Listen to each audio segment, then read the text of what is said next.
감사하겠습니다. 하나님 말씀 보겠습니다. 디모데전서 6장.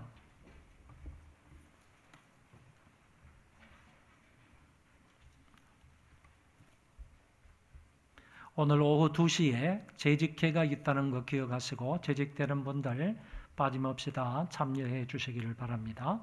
디모데전서 6장 11절 한 구절 말씀을 제가 봉독하겠습니다.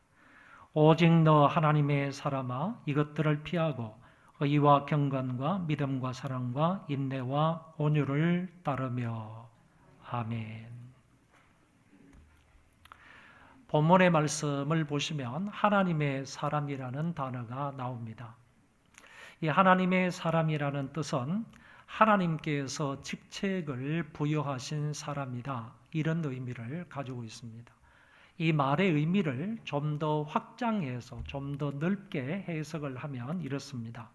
하나님께 속하여서 하나님으로부터 직책을 맡아서 하나님을 위하여 열심히 일하는 사람, 이런 뜻을 가지고 있는 말이 하나님의 사람이다, 이렇게 생각하시면 되겠습니다.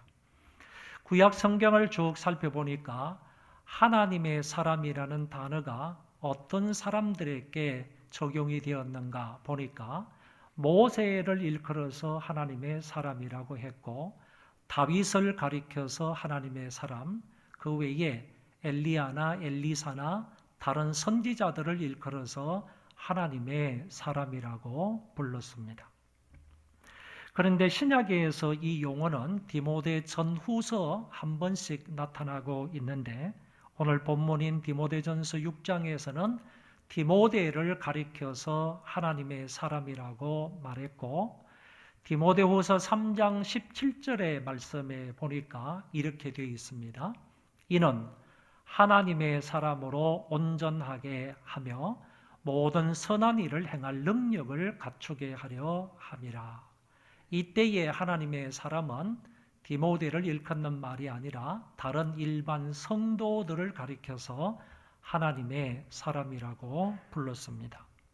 그래서 이 용어의 사용처를 보게 되니까 구약에서는 모세나 다윗이나 선지자들을 일컬어서 이 말을 썼고, 신약에서는 디모데와 일반 성도들을 지칭하여 이 말을 사용했다라는 것을 알 수 있게 됩니다.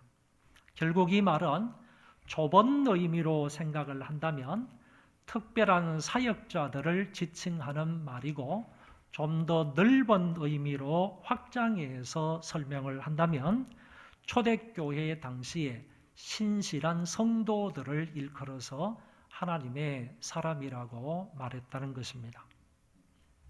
결국 오늘날로 말하게 된다면 교회의 사역자들, 교회의 일꾼들과 그리고 모든 성도들을 가리켜서 하나님의 사람이라고 말할 수 있다, 이렇게 볼 수 있습니다. 본문에 보면 두 개의 중요한 동사가 나오는데, 하나는 피하고 피하라 라는 말이고, 다른 하나는 따르며 따르라 하는 동사입니다. 그래서 이 두 개의 동사를 근거로 해서 볼 때 하나님의 사람은 피해야 할 것이 있다, 그리고 하나님의 사람은 따라야 할 것이 있다, 쫓아야 할 것이 있다 하는 점을 알 수가 있습니다. 여러분, 하나님의 사람을 다른 말로 해서 성숙한 사람이다, 이렇게도 바꾸어서 표현할 수 있습니다. 그래서 하나님의 사람은 성숙한 성도이고 성숙한 성도는 하나님의 사람이다, 이렇게 바꾸어서 서로 이퀄로 설명할 수가 있다, 그런 얘기입니다. 이 성숙한 사람, 하나님의 사람을 한꺼번에 붙이면 성숙한 하나님의 사람이다, 이렇게 표현할 수가 있습니다. 오늘 말씀을 간단하게 성숙한 하나님의 사람이 피해야 할 것이 뭔가, 그리고 성숙한 하나님의 사람이 열심히 쫓아야 할 것, 따라가야 할 것이 무엇인가, 크게 두 가지로 나누어서 살펴보도록 하겠습니다. 첫 번째는 성숙한 하나님의 사람들이 피해야 할 것이 있습니다. 그 첫 번째가 변론과 언쟁을 피하라 이렇게 말씀하고 있습니다. 4절 5절의 말씀입니다. 그는 교만하여 아무것도 알지 못하고 변론과 언쟁을 좋아하는 자니 이로써 투기와 분쟁과 비방과 악한 생각이 나며 마음이 부패하여지고 진리를 잃어버려 경건을 이익의 방도로 생각하는 자들의 다툼이 일어나느니라 그랬습니다. 여기에 중요한 단어인 핵심된 단어인 변론과 언쟁이라는 말이 나오는데 여기에서 변론은 자기의 지적인 능력을 과시하기 위하여서 질문하는 것을 말합니다. 내가 많이 알고 있는 것, 내가 알고 있음에도 불구하고 자기 자신의 지적인 능력을 다른 사람들에게 나타내기 위해서 질문하는 것, 이거를 가리켜서 변론이라 이렇게 말합니다. 제가 한 20년 동안 대학에서 교수 생활을 하고 그리고 한 30년 넘게 교회에서 목회를 하다 보니까 어떤 사람이 질문을 하게 되면 그 질문이 진짜로 저 사람이 몰라서 질문을 하는 건지 아니면 알면서 나를 골탕 먹이기 위해서 아니면 잘 알고 있는가 모르는가 이런 것을 시험하기 위해서 질문을 한다라는 것을 어느 정도 판가름할 수가 있겠더라고요. 여러분, 예수님도 성경에 보면 이런 질문을 많이 받았던 것을 알 수가 있습니다. 예수님에게 정말 몰라서 이런 질문을 하는 것이 아니라 이런 질문을 함으로 인하여서 자기 자신의 지적인 능력을 과시하기 위해서 질문을 하기도 하고 그리고 예수님을 골탕 먹이기 위해서 예수님을 시험에 빠뜨리기 위해서 예수님이 혼란스럽게 만들기 위하여서 이런 질문을 던졌던 것이 많이 있음을 알 수가 있습니다. 여러분, 이와 같은 변론은 오늘 본문에서 바울은 피하라라고 말씀하고 있다는 것입니다. 그리고 언쟁이라는 단어가 나오는데 이 언쟁이라는 말은 근거 없는 말을 가지고 다투기를 즐겨하는 논쟁을 일컫는 말입니다. 근거가 없습니다. 사실도 아닙니다. 이런 이야기들을 근거로 해서 상대편의 말꼬투리를 잡으면서 논쟁을 벌이는 것을 일컬어서 언쟁이라 이렇게 말합니다.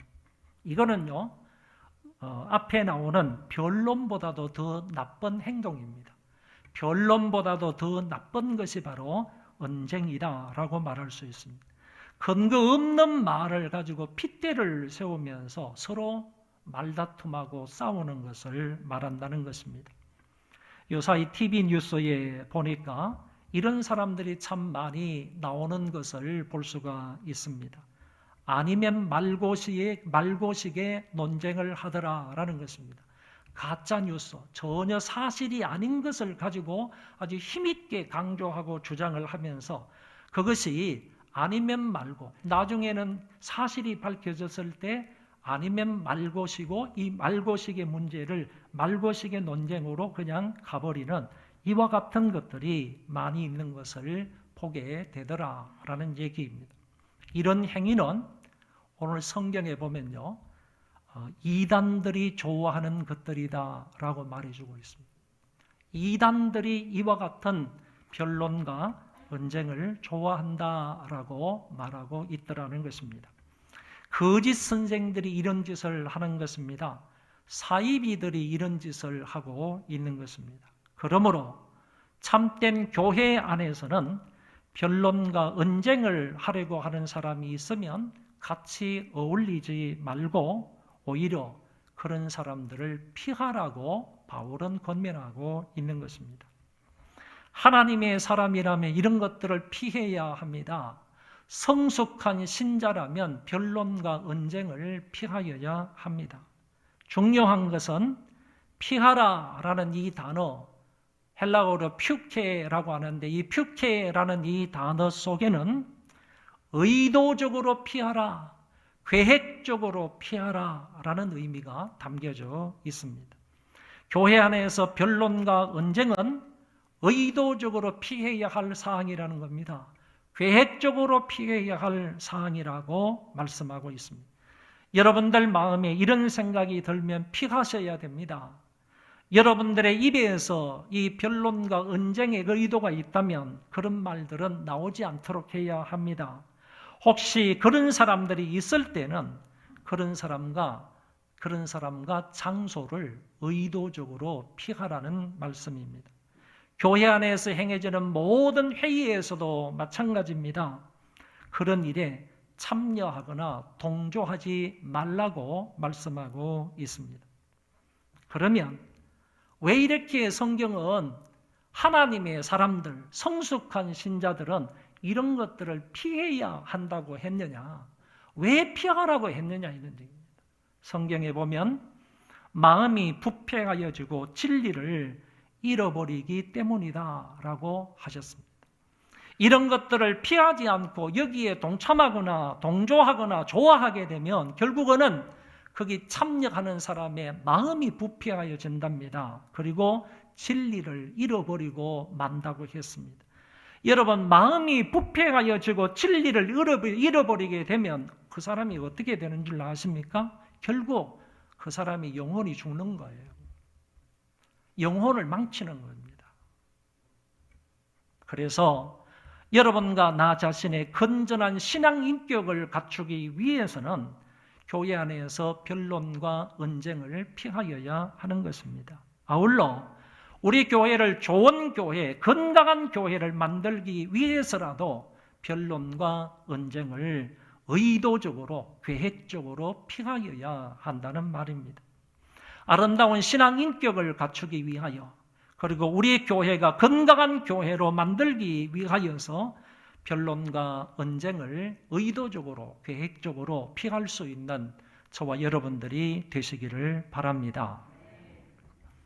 두 번째 피해야 할 것이 무엇인가 보니까 돈을 사랑하는 마음을 피해야 된다라고 하셨습니다. 10절의 말씀에 보면 돈을 사랑함이 일만하게 뿌리가 되나니 이것을 탐내는 자들은 미혹을 받아 믿음에서 떠나 많은 근심으로써 자기를 찔렀도다 라고 하십니다. 여러분, 이 말씀은 두렵고 떨리는 말씀입니다. 우리 모두에게, 모든 신자들, 모든 일꾼들에게 정말 두렵고 떨리는 마음으로 이 말씀을 받아야 할 줄로 압니다. 사도 바울이 살았던 그 이전의 사람 중에 비온이라는 사람과 데모크리투스라는 사람이 살았는데 이 두 사람이 동일하게 이런 말을 했던 적이 있습니다. 돈을 사랑함이 모든 악의 척도이다. 여러분, 이 말씀을 들어보면, 이 말을 들어보면 오늘 사도 바울이 성경에서 말씀하고 있는 이 돈을 사랑함이 일만하게 뿌리가 된다 하는 말씀하고 비슷하지 않습니까? 그래서 어떤 사람들은 사도 바울이 디모데 전서 6장에 이 말씀을 기록할 때 비온과 데모크리투스라는 이 사람의 말을 그대로 인용을 한 것이다. 이렇게 말하는 사람도 있습니다. 그러나 훌륭한 렌스키라는 주석학자는 이렇게 말합니다. 이 구절은 바울의 독자적인 주장이다 라고 이야기를 했습니다. 그러나 저와 여러분들은 바울을 통하여서 하나님께서 말씀하신 말씀으로 우리는 믿고 따를 수가 있는 것입니다. 바울이 어떤 사람의 말을 인용을 했든지 아니면 인용하지 않고 자기의 독자적인 주장이라 할지라도 그 모든 것은 하나님에 의해서 바울을 통하여 우리에게 주신 하나님의 말씀의 일부분이다라는 사실을 믿을 수 있다는 얘기입니다. 여기에 돈을 사랑함이라고 했을 때 돈을 사랑한다는 말이 무슨 말이냐라고 하면 단적으로 말하여서 사랑함이라는 단어는 탐욕이라는 단어와 같은 단어입니다. 돈을 사랑한다는 말은 곧 돈에 대한 강한 탐욕을 가진 사람이라는 뜻입니다. 돈 그 자체는 악하지 않습니다. 그것에 탐욕을 품게 될 때 거기에서 악이 발생한다는 것입니다. 바울은 여기서 일만하게 뿌리가 된다고 했는데 일만하게 뿌리가 된다는 말에는 두 가지 의미가 있습니다. 하나는 모든 악들이, 여러 가지 악들이 돈을 사랑하는 마음에서 발생이 된다, 그런 얘기입니다.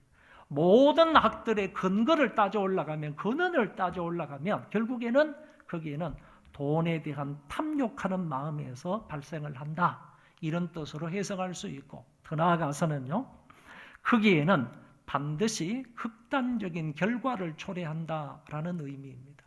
돈을 탐욕을 하게 되면, 재물을 탐욕하게 되면 거기에는 반드시 극단적인 결과가 나올 수밖에 없다 하는 점을 우리에게 시사하는 말씀입니다. 이 세상에서 일어나는 그의 모든 죄악들이 재물에 대한 욕심에서 일어나게 됩니다. 그리고 그 결과도 비참하다는 것을 말해주고 있습니다. 탐욕의 결과에 대하여 본 구절에서도 분명히 밝혀주고 있습니다. 오늘 본문 앞에서 미혹을 받아 믿음에서 떠난 많은 근심으로써 자기를 찔렀도다. 돈에 대한 탐욕을 가지고 있는 사람은 결국 미혹을 받아서 믿음에서 떠난다고 합니다. 그래서 제가 이 구절의 말씀을 읽어드리면서 말씀을 드린 것이 정말 두렵고 떨리는 말씀이다, 이렇게 얘기를 한 것입니다. 믿음에서 떠난다는 겁니다. 믿음에서 떠난다. 결국에는 돈에 대한 탐욕의 마음을 갖게 되면 그 사람은 미혹을 받아서 믿음에서 떠나게 된다. 그런데 더 무서운 말씀은 떠나라는 이 단어입니다. 떠나다라는 이 떠나라는 이 헬라어 단어는 어떤 뜻을 가지고 있는가 하면은, 하늘에는 수없이 많은 별들이 있지 않습니까? 크고 작은 별들이 있지 않습니까? 이 수없이 많은 은하계 속에, 우리가 아는 것처럼 한 은하계 속에는요, 별이 한 1억 개 정도 있답니다. 지구보다도 엄청 큰 그런 엄청 큰 그런 별들이 1억 개 정도 있다고 하는데, 이런 은하계가 우주 공간에는 한 1억 개 정도 있다고 얘기하지 않습니까? 이런 것을 보면 이 우주 공간이 얼마나 넓은지 모르죠. 한 은하계 속에 1억 개의 별이 있다고 하는데, 그 엄청난 별들이요, 궤도를 따라서 움직이는 겁니다. 그런데 궤도를 벗어나는 그런 별들이 있다는 거예요. 궤도를 벗어나는 그런 별들은 결국에 궤도를 이탈해서 유성처럼 떠돌아다니게 되는 겁니다. 그거 일부분은 또 지구로 떨어지기도 하고 사라지기도 하고 그러지 않습니까? 유성처럼 떠돌아다니는 그런 것들, 수없이 많은 별들 가운데에서 궤도를 이탈해서 유성처럼 떠돌아다니는 것, 그런 의미로 떠나라는 단어를 헬라어에서는 쓰고 있다라는 것입니다. 오늘날로 이 말을 적용을 한다면 무리 가운데에서 이탈한다는 얘기입니다. 우리 가운데에서 믿음에서 떠난다는 말은 우리 믿음의 공동체 속에서 떠난다는 얘기예요. 교회에서 이탈한다는 얘기예요. 믿음에서 이탈한다는 거예요. 그리해서 어떻게 해요? 정처 없이 떠돌아다니는 그런 신세가 되고 만다, 이런 얘기. 얼마나 무서운 말씀이요. 돈에 대한 탐욕을 가지고 있는 사람의 결말이 미혹을 받아서 믿음에서 떠나서 결국 많은 근심으로서 자기를 찔렀다. 많은 근심으로서 자기를 찔렀다 하는 이 말은 깊은 슬픔으로 고통을 받는다라는 뜻입니다. 깊은 슬픔으로, 이 보통 슬픔이 아니라 아주 깊은 슬픔으로 고통을 받는 것을 이 많은 근심으로서 자기를 찔렀도다라는 말씀인 것입니다.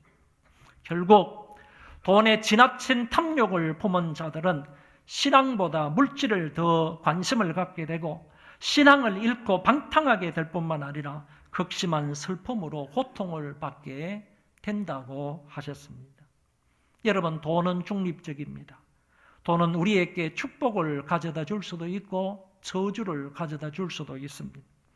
돈은 우리의 삶에 꼭 필요한 것입니다. 문제는요, 물질에 대한, 돈에 대한 우리의 생각과 태도가 어떠하냐라는 점입니다. 돈이 나를 살게 한다. 돈이면 뭐든지 다 될 수 있다. 돈이 내 인생의 최고이다. 이렇게 생각하는 사람, 소위 황금 만능주의나 황금 숭배로 빠지면 안 된다는 겁니다. 그런 사람에게는 분명히 좋지 못한 결과가 온다는 것입니다. 예수님께서도 이미 내 보물이 있는 그곳에는 내 마음도 있느니라고 하셨습니다. 같이 한번 읽어봅시다. 시작.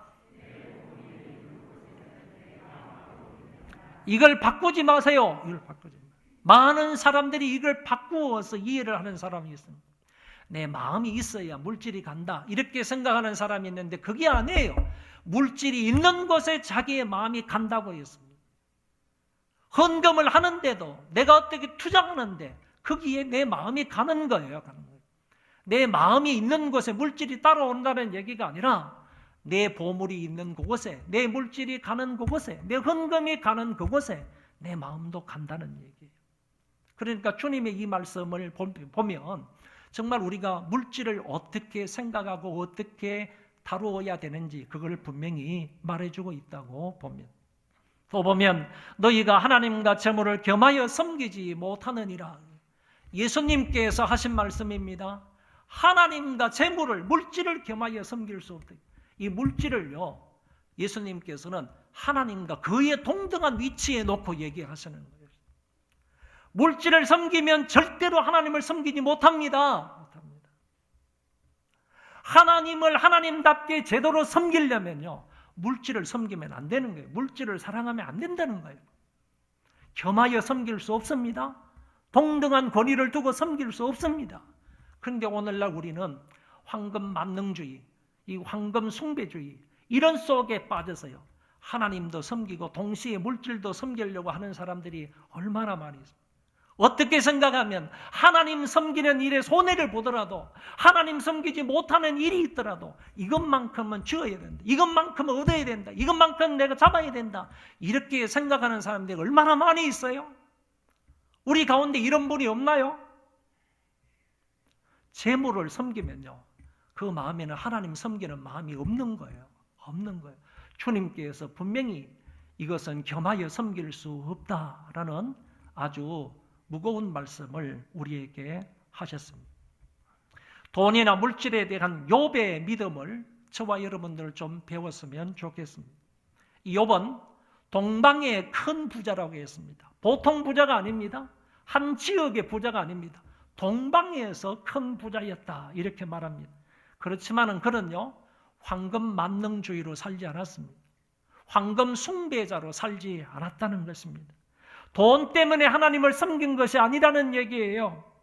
비록 자기가 가지고 있는 모든 것이 하루아침에 다 날아갔어요. 동방의 큰 부자였다고 하는 그 모든 재산들이 하루아침에 다 날아갔습니다.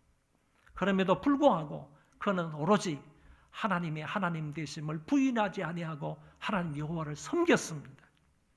자기의 좋은 환경 때문에 하나님을 섬긴 것이 아니라 환경과 주위가 비참해져도요, 나락에 떨어져도, 비참한 존재가 되어도 그는 하나님을 여전히 의지하고 하나님을 여전히 경배했습니다.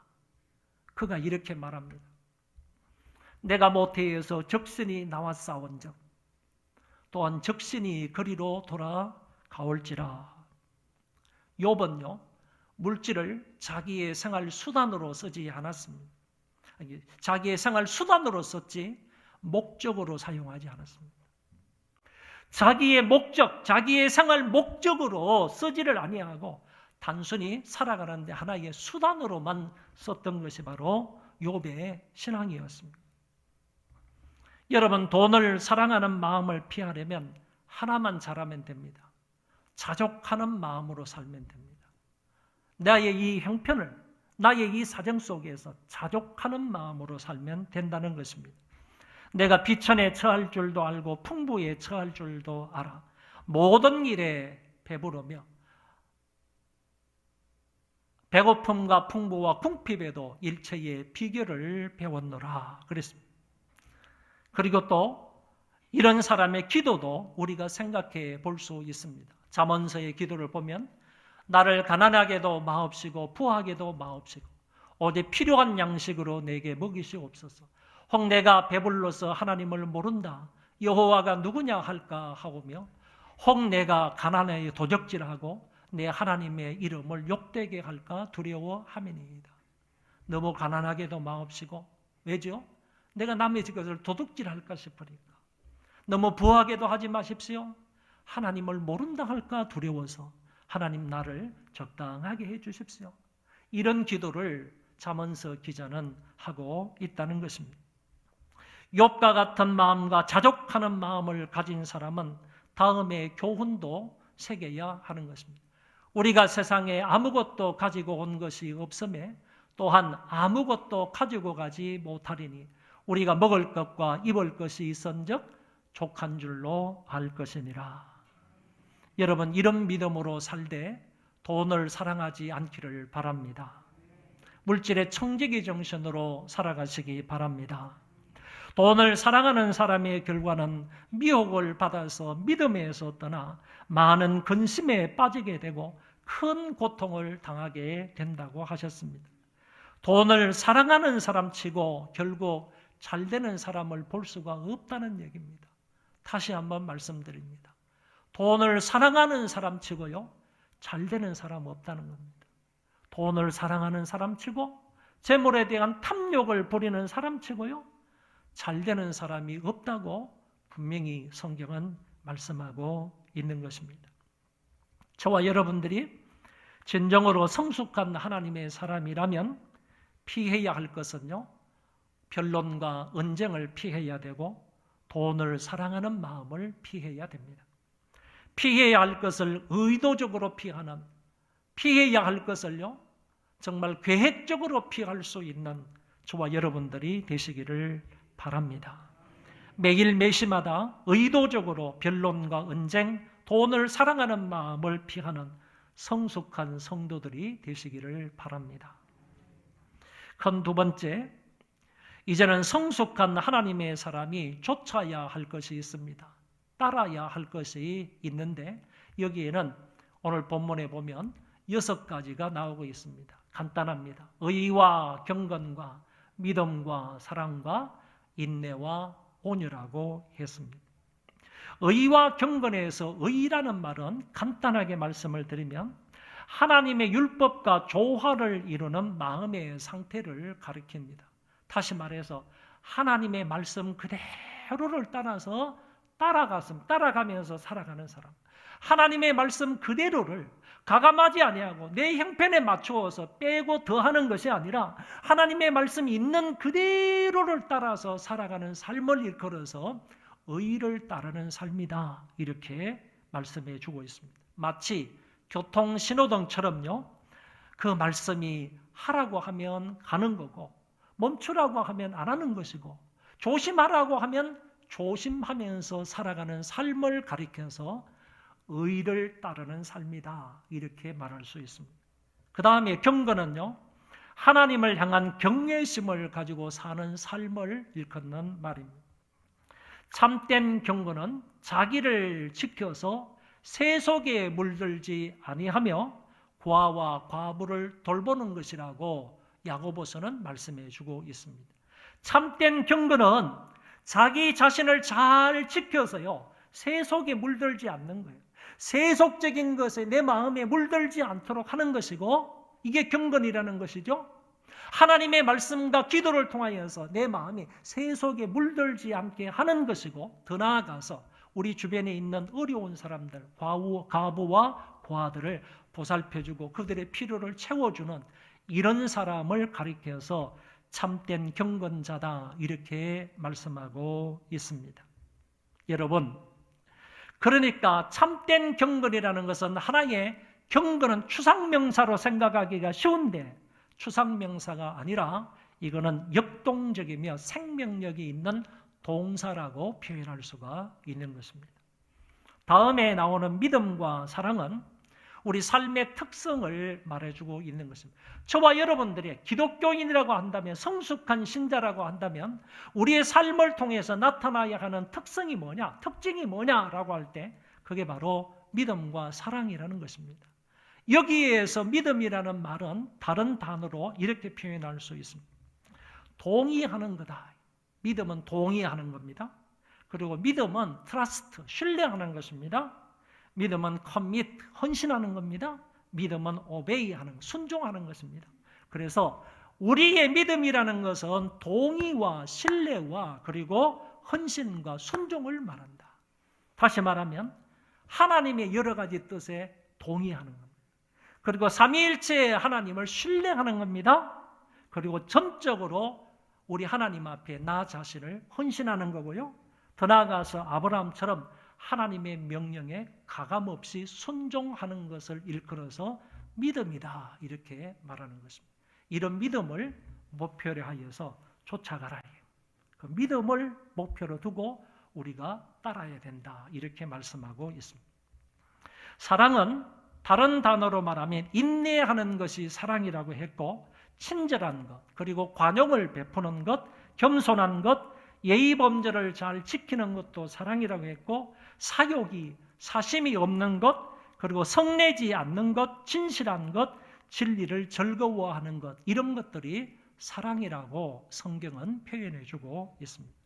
우리들은 적어도 이런 믿음과 사랑을 추구하는 자들이 되어야 하겠습니다.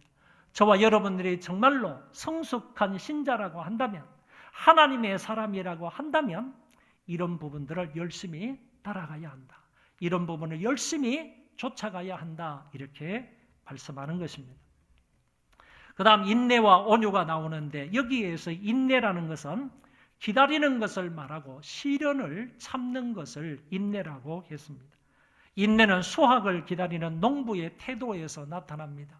이 농부는 가을에 풍성한 수확을 바라보고 봄에 땅을 갈아엎어 파종을 하고 무더운 여름에는 김을 메고 벌레를 잡아주어야 합니다. 그러니까 극한 수고의 시간을 보내야 됩니다. 그것도 오랜 시간의 인내함이 있어야 농부에게 좋은 열매를 수확할 수 있는 것입니다. 또한 인내는 장거리 경주하는 사람과 같다고 볼 수 있습니다. 마라톤 선수처럼 심한 고통과 인간의 한계에도 인내해야 거기에 따르는 상이 있는 것입니다. 이처럼 우리는 농부와 운동 경기자처럼 무슨 일이 있어도 욥처럼 인내하고, 또 어려운 일이 주어져도 인내하며 그 일들을 감당해내야 할 것입니다. 인내라는 말 속에는 불행과 고난이라는 말이 전제되어 있습니다. 불행해도 인내해야 된다는 것이고, 고난이 있어도, 어려움이 있어도 인내해야 된다라는 의미의 말씀입니다. 여러분, 주의 일을 하다 보면 정말 인내해야 될 때가 한두 번이 아닌 줄 압니다. 여기에 계시는 우리 장로님들, 그리고 안수 집사님들, 그리고 권사님들, 그 외에 교회 일꾼들, 교회 일을 하다 보면 억울한 일도 많이 있지 않습니까? 섭섭한 일도 많이 있지 않습니까? 때로는 자존심 상하는 일도 많이 있지 않습니까? 그러나 그때마다도 인내해야 합니다. 그래야 하나님이 주시는 좋은 결말을 맛볼 수 있는 것입니다. 마지막 따라야 할 것이 온유입니다. 이 온유라는 말은 적개심이나 보복심 없이 잘못한 사람을 유순하게 용납하는 정신을 일컫는 말입니다. 주님도 친히 나는 온유하다라고 말씀을 하셨습니다. 그러므로 우리도 온유한 자가 되어야 됩니다. 신앙이 성숙한 여러분들은 온유한 자로 살아야 하는 것이고, 그리고 하나님의 사람이라고 일컬음을 받는 여러분들은 분명히 온유하게 살아야 합니다. 원수를 원수로 갚지 말고요, 남의 잘못은 그리스도께서 나를 용서해 주심같이 용서해야 하고요, 나에게도 그런 잘못이 없는지 살펴보아야 하고, 항상 유순한 마음으로 성도들을 대하여야 하는 것입니다. 교회 생활을 하다 보면요, 화를 내면서 나에게 말하는 사람이 있습니다. 그리고 예의가 없이 행동하는 사람도 많이 있습니다. 사실이 아닌 것을 가지고 와가지고 따지고 덤벼드는 사람도 있습니다요. 그런 사람들에게도 그리스도를 본받아서 온유한 마음으로 대할 수 있기를 바랍니다. 이처럼 성숙한 사람들은 의와 경건과 믿음과 사랑과 인내와 온유를 따라야 합니다. 그런데 중요한 것이 또 한 가지 있습니다. 여기 따르며 따르라 하는 이 동사 디오코라는 이 말은요, 전심전력으로 따르라, 추구하라 라는 의미가 있다는 것입니다. 아까 피하라라고 했을 때 그 피하라는 그 동사 속에서도 의도적으로 피하라, 계획적으로 피하라 라는 그런 의미가 담겨져 있다면 이 따르라라는 이 말씀에서도 적극적으로 따르라, 전심전력을 다하여서 따르라, 이런 의미가 있다는 겁니다. 그러니까 조금 전까지 6개의 사항들을 말씀을 드렸습니다. 우리 신앙인들이, 성숙한 신자들이 따라야 할 6가지 사항들이 있으면 이 6가지 사항들을 목표로 해서요, 우리가 그것을 따라야 되는데 전심전력을 다하여 적극적으로 이런 것을 쫓아가야 된다라고 해석할 수가 있습니다. 마치 100m를 달리는 선수처럼요, 좌우를 기웃기웃하지 말고 이 6가지 사항만 목표로 해서 전심전력을 다하여서 따를 수 있는 주의 백성들이 되시기를 바랍니다. 저와 여러분들은 하나님의 사람들입니다. 특히 우리들은 하나님의 부르심을 받아서 하나님의 교회를 잘 섬기라고 사명을 받은 성숙한 하나님의 사람들입니다. 성숙한 하나님의 사람들은 마땅히 피해야 할 것이 있고 따라야 할 것이 있습니다. 피할 것은 의도적으로 피해야 되고요, 따를 것은 적극적으로 따라야 합니다. 따르는 것을, 따르라고 하는 것을 따르지 아니하고 피하라고 하는 것을 피하지 않는다면 그런 사람은 절대적으로 성숙한 하나님의 사람이라고 불리움을 받을 수가 없습니다. 그런 사람은 오히려요, 청개구리와 같은 인생이 되고 말 것입니다. 성경은 피할 것을 피하라고 그랬고 따를 것을 따르라고 했지, 피할 것을 따르고 쫓아야 할 것을 피하라, 그렇게 말씀하고 있지 않다는 것입니다. 소망교회 성도 여러분, 지금까지도 피할 것은 열심히 피하여 왔고 따를 것은 열심히 따르며 살아왔을 것으로 생각합니다. 이제 앞으로는 더 철저하게, 더 꼼꼼하게, 더 열정적으로 피하고 따를 수 있기를 바랍니다. 피하고 따르라는 이 2개의 동사, 퓨케, 디오케라는 이 2개의 동사는 전부 현재 명령형으로 되어 있습니다. 현재 명령형이라는 말은 과거에 한두 번 피하고 따랐다고 해서 그것으로 그치는 것이 아니라는 얘기입니다. 현재에도 계속해야 된다라는 의미를 가지고 있습니다. 그렇기 때문에 지난날처럼 앞으로도 계속적으로 피할 것은 의도적으로 피해야 된다는 말이고, 의와 경건과 믿음과 사랑과 인내와 온유는 필사적으로 따르되요, 어제도 따랐던 것처럼 오늘도 계속적으로, 내일도 계속적으로 열심히 따라가야 한다 하는 말씀입니다. 한 가지 말씀만 드리고 설교를 마치고자 합니다. 우리나라 말 성경에서는 오늘 본문이 이렇게 되어 있습니다. 오직 너 하나님의 사람아, 이렇게 되어 있습니다. 오직 너 하나님의 사람아, 이것들을 피하고 의와 경건과 믿음과 사랑과 인내와 온유를 따르며, 이렇게 되어 있는데 원문 성경에는 오직이라는 말이 없고 그 대신에 감탄사 대라는 말이 있습니다. 감탄사 대는 아라는 말로 번역할 수 있습니다. 감탄사 아라는 말로 번역할 수 있기 때문에 원문 그대로를 말한다면 바울이 디모데를 생각하면서요, 너 하나님의 사람 디모데야, 이렇게 부르는 것 같습니다. 너 하나님의 사람아. 바울은 디모데를 부르면서요, 영적인 아들이잖아요. 영적인 아들이면서 목회를 하고 있는 목사이잖아요. 또 자기가 영적으로 낳은 그런 자식인데 이 자식을 부르면서 이 디모데가 너무 멋진 사람이야, 너무 훌륭한 사람이야, 너무너무 자랑스러운 사람이야, 너무 멋지게 충성하는 사람이야, 감탄해서 이 사람을 부르면서 너 하나님의 사람아, 이렇게 부르고 있다는 것입니다. 먼 훗날 어느 날인가 제가 여러분들을 부를 때요, 너무너무 감격스러워서 성숙한 하나님의 사람 누구야, 이렇게 제가 불렀으면 좋겠고 여러분들은 그렇게 불리움을 받았으면 좋겠습니다. 너무너무 여러분들이 신앙생활을 잘하고 너무 헌신적으로 충성을 잘하고 너무 멋지고 아름다우니까, 너무너무 본되게 신앙생활을 잘하니까, 너 성숙한 하나님의 사람 누구야? 성숙한 하나님의 사람 장로님, 권사님, 한수집사님, 교사들, 이렇게 불리움을 받으면 얼마나 좋겠는가. 이것보다도 더요, 먼 훗날 우리가 주님 앞에 서게 되었을 때 멋지고 아름답고 충성스러운 여러분들을 보시고요, 다시 말씀을 드립니다. 그 주님 앞에 서게 되었을 때 그 주님께서 저와 여러분들을 보시는데 멋지고 아름답고 충성스럽고 헌신된 여러분들을 보시고요, 한 사람 한 사람을 부르시는데, 너 하나님의 사람 누구야? 주님이 우리를 보시면서 감격해 하셔서요, 너 하나님의 사람 누구야? 이렇게 부르신다면 얼마나 영광스럽겠습니까? 주님으로부터 이렇게 불림을 받는 우리 소망교회 모든 식구들 되시기를 바랍니다.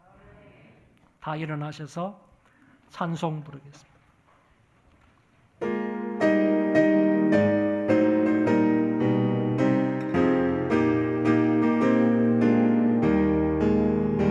오는 길 따르라 그의 길, 세계 만민의 참된 길, 이 길 따라서 살기를 온 세계에 전하세.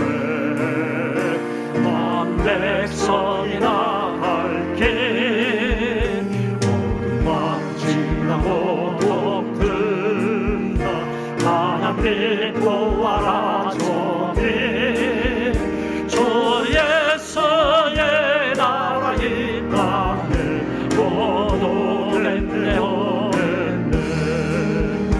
온갖 길 내치고 찾아온 길, 많은 백성을 구한 길, 모두 나와서 믿으면 온 세상이 마침내 이 진리 살겠네.